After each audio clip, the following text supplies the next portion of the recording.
On Monday, the 4th, I will do what has become a little bit of a quirky habit of my own. I'll stand in the front yard and read the Declaration of Independence aloud. Because although a written document, certainly, it was designed to be read out loud. It was designed as a piece of beautiful, wouldn't the right-wingers just hate to hear this, a beautiful piece of propaganda to motivate people who might not have otherwise come to a decision as to which side of the dispute they were on.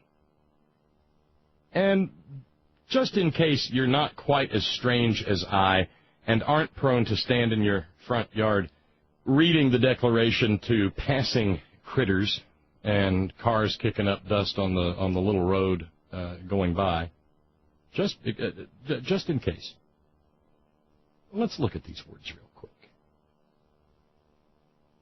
This brilliant document designed to move the hearts and minds of American colonials toward the side of independence, in which, as it would turn out, a different class of rich people would wind up running their lives as opposed to titled rich people in England. When, in the course of human events, it becomes necessary for one people to dissolve the political bands which have connected them with another, and to assume among the powers of the earth the separate and equal station to which the laws of nature and of nature's God entitle them, a decent respect for the opinions of mankind requires that they should declare the causes which impel them to the separation.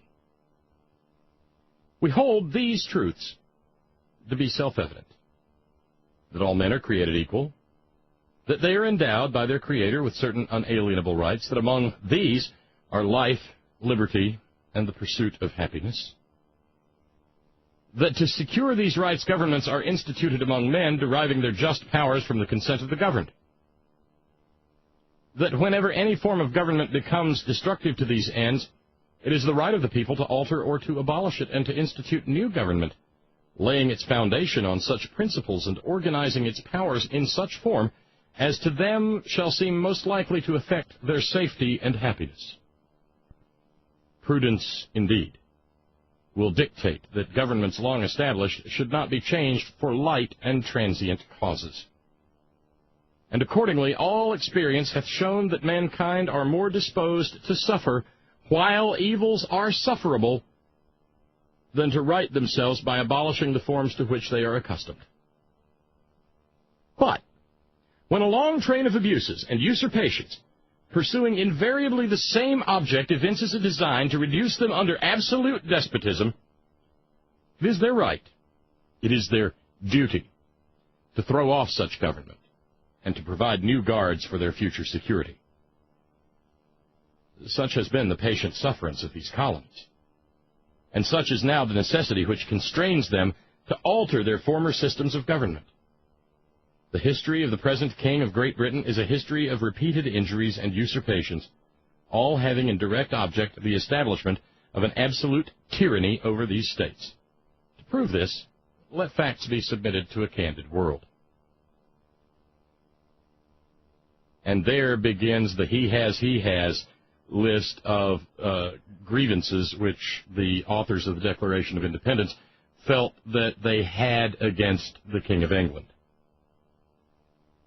Things such as he has refused his assent to laws the most wholesome and necessary for the public good. He has forbidden his governors to pass laws of immediate and pressing importance unless suspended in their operation till his assent should be obtained, and when so suspended he has utterly neglected to attend to them. He has refused to pass other laws for the accommodation of large districts of people, unless these people would relinquish the right of representation in the legislature, a right inestimable to them and formidable to tyrants only. He's called together legislative bodies at places unusual, uncomfortable, and distant from the depository of their public records, for the sole purpose of fatiguing them into compliance with his measures. He has dissolved representative houses repeatedly for opposing with manly firmness. Now, you got to wonder, is manly firmness, Franklin, though a serious and very wealthy man, was also a bit of a jokester. Is that Franklin at work there? Manly firmness. Just putting a little chuckle inside the Declaration here. Or maybe a little, no. He has dissolved representative houses repeatedly for opposing with manly firmness his invasions on the rights of the people. So you see, the representative houses have manly firmness. But, of course, the impression created is that the King of England, George III, is a mincing panty-waist who has no manly firmness. It's propaganda, really. Understand it as such. And to refer to it as propaganda, contrary to the right-wingers, and the way they knee-jerk respond to any textual criticism, it's propaganda. The fact that it's propaganda doesn't mean it's bad. It means that it is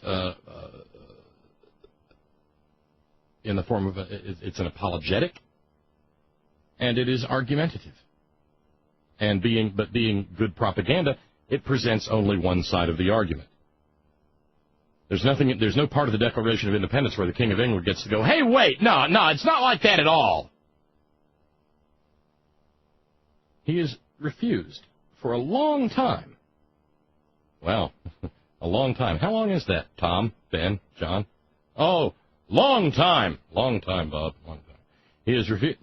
Days, months, weeks, years? Who knows?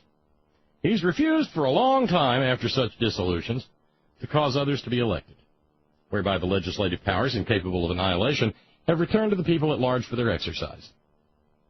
The state remaining in the meantime exposed to all the dangers of invasion from without and convulsions within. The state. Convulsions within. How about that?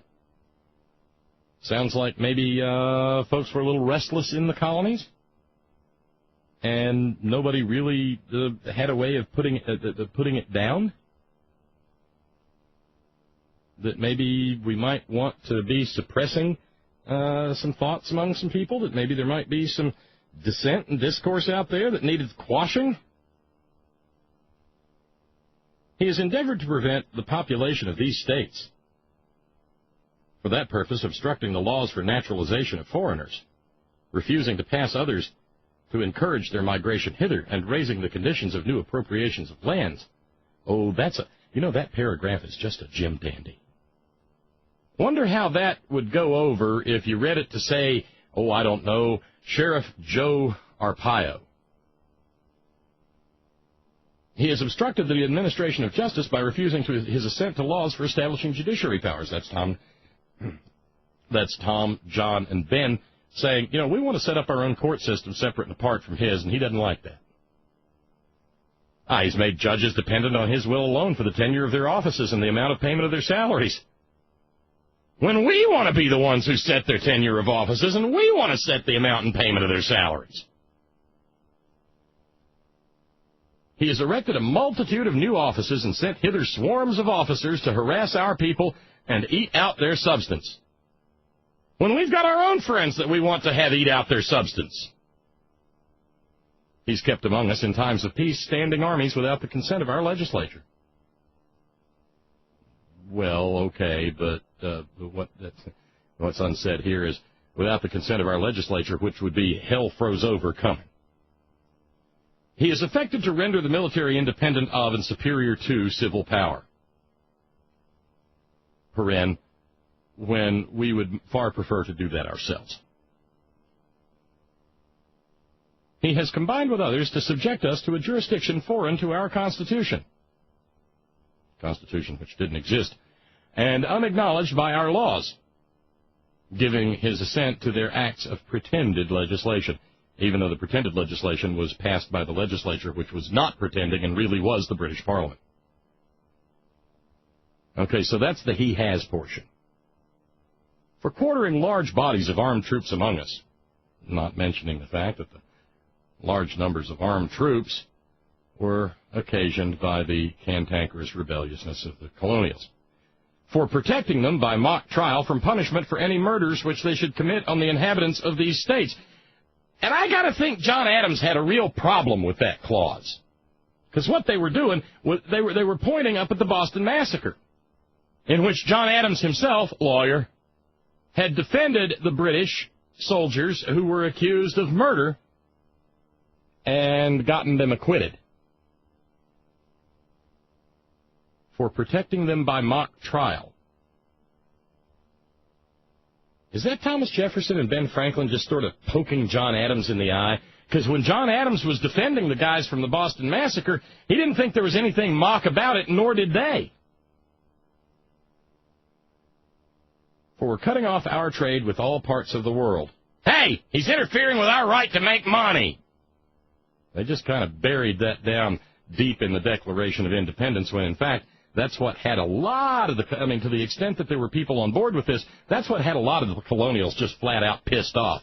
Hey, he's cutting into the profits for imposing taxes on us without our consent. Dear colonies, I have just spent a horse-gagging load of money. Now, let's do this one. Dear colonies, I have just spent a horse-gagging load of money in order to protect your sorry colonial hides during the recent unpleasantries known commonly as the French and Indian War. It was not cheap. Would you mind, pretty please, to contribute a pittance to your own defense and actually pay some portion of the money that I have expended in making sure that the heathen savages didn't descend upon your little villages and set fire to your, I don't know, the exchequer. Does mud burn? Set fire to your thatched roofs. Because that's what that was all about. The British Crown actually wanted the colonies to help pay for the defense that they received and were really happy to have during the French and Indian War.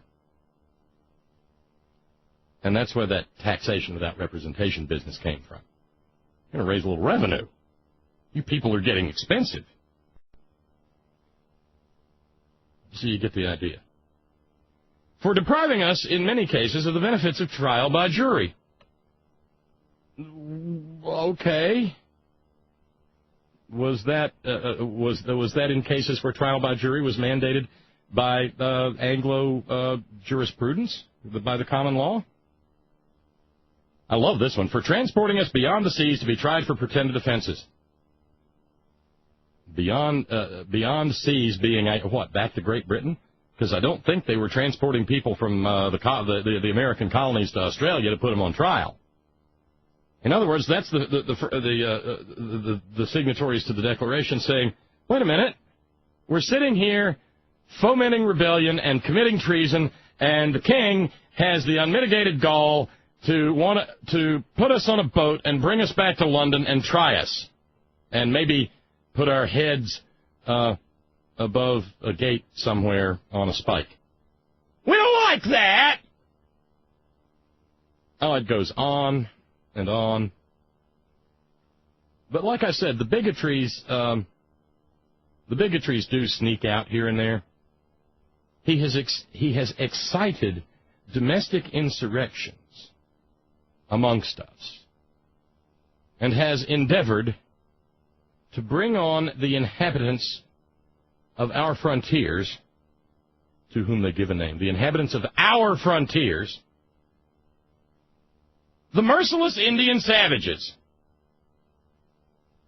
whose known rule of warfare is undistinguished destruction of all ages, sexes, and conditions. In other words, he's trying to get the Indians mad at us because we keep breaching the legal boundaries established by the Crown, and the Indians get mad, and they come in, and they do to us what we do to them. They kill everything that lives, walks, crawls, breathes, swims, whatever. And it's the king's fault. It's not our fault.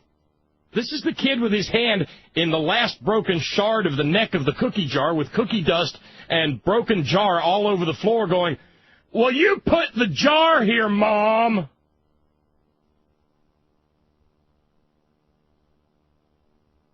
The colonials wouldn't stop moving westward. Full disclosure, my forebears, part of the problem. Really? Yeah, part of the problem. Should have stopped over in Augusta County, Virginia before the Allegheny Front begins. Didn't. Kept coming. Such that my ancient forebear, Long Billy McClung, was the first white settler on the Meadow River, not far from here. His grave is still there, can be found, whatever. That guy I've told you about who did all his plowing with the reins in his teeth, one hand on the plow and another one holding a musket shooting gun. There's a reason he needed the musket. There's a reason his wife was sitting on the cabin porch with another musket. They were thieves. They had illegally moved into this area beyond the area of consent by the Crown and started homesteading on land that did not belong to them, but which had been ostensibly, maybe, sort of, kind of sold to the colony of Virginia by an Indian tribe who'd never even freaking lived here. To which the Shawnees said, excuse me? It's a fact. But, you know, we're talking about brilliant people here in the persons of Jefferson, Franklin, and Adams, and they were experts at making lemonade out of lemons. Because when it came to what my forebears and the forebears of many others were doing, well, wait a minute. Oh, they're just hard-working yeoman farmers doing what hard-working yeoman farmers do. And it's the king's fault, right? Yeah, it's all the king's fault. The merciless Indian savages. Go read some of the speeches of these merciless Indian savages. See how merciless they seem to you. Because they don't sound merciless at all to me. They sound decidedly enlightened. When you read the speech of Cornstalk, the Shawnee chief, that speech of Cornstalk in which he notes that his people are on the way out, that if you don't sit and nearly weep, there's something dead inside you. And there's Chief Logan, also dating back to that time of Lord Dunmore's War, the opening volley in the American Revolution. Now remember, and it's interesting because Thomas Jefferson would later remark in his notes on the history of Virginia that Logan was eloquent as any of the rhetoricians of the classical world. He put them up, he put him up there with Cicero, for God's sakes. And yet, in the Declaration of Independence, he says he has endeavored to bring on the inhabitants of our frontiers, the merciless Indian savages, whose known rule of warfare is undistinguished destruction of all ages, sexes, and conditions. Well, here are the words of a couple of those merciless Indian savages. I appeal to any white man to say if he ever entered Logan's cabin hungry, and he gave him not meat, if he ever came cold and naked, and he clothed him not. Now this is a pagan. He is not washed in the blood of Christ or has salvation. And yet here is Chief Logan, who is echoing the very words of Jesus Christ. I appeal to any white man to say if he ever entered Logan's cabin hungry, and he gave him not meat, if he ever came cold and naked, and he clothed him not. During the course of the last long and bloody war, Logan remained idle in his cabin, an advocate for peace. Such was my love for the whites that my countrymen pointed as I passed and said, Logan is a friend of the white man. I've even thought to live with you but for the injuries of one man, Colonel Cresap, who last spring in cold blood and unprovoked murdered the relatives of Logan, not even sparing his wife and children. There runs not a drop of my blood in the veins of any living creature. This has called on me for revenge. I have sought it. I have killed many. I have fully glutted my vengeance. For my country I rejoice in the beams of peace. But do not harbor a thought that mine is the joy of fear. Logan never felt fear. He will not turn on his heel to save his life. Who is there to mourn for Logan? Not one. And in 1777, somewhere near what is now Detroit, Logan was murdered.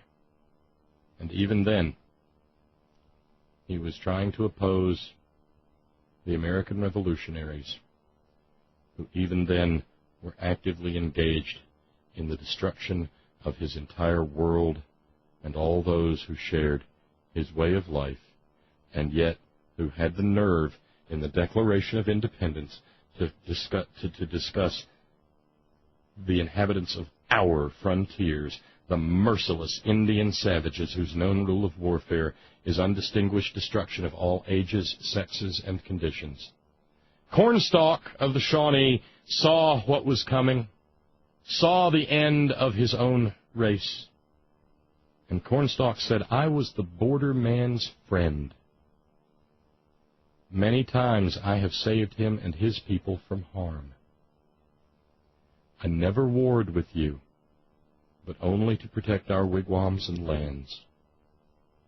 I refused to join your pale-face enemies with the redcoats. I came to the fort as your friend, and you murdered me. You have murdered, by my side, my young son. For this may the curse of the Great Spirit rest upon this land. May it be blighted by nature. May it even be blighted in its hopes.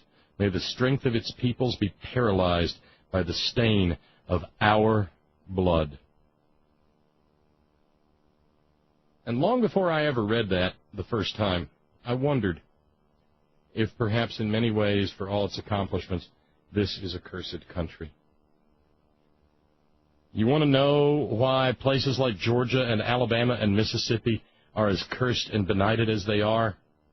You need look no further than the torrents of blood let loose by white people on that land in the slaughters of the people who lived there.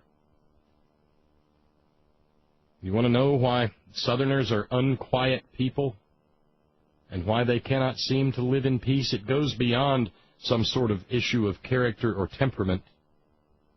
It speaks as well to that biblical concept of reaping what one has surely sown.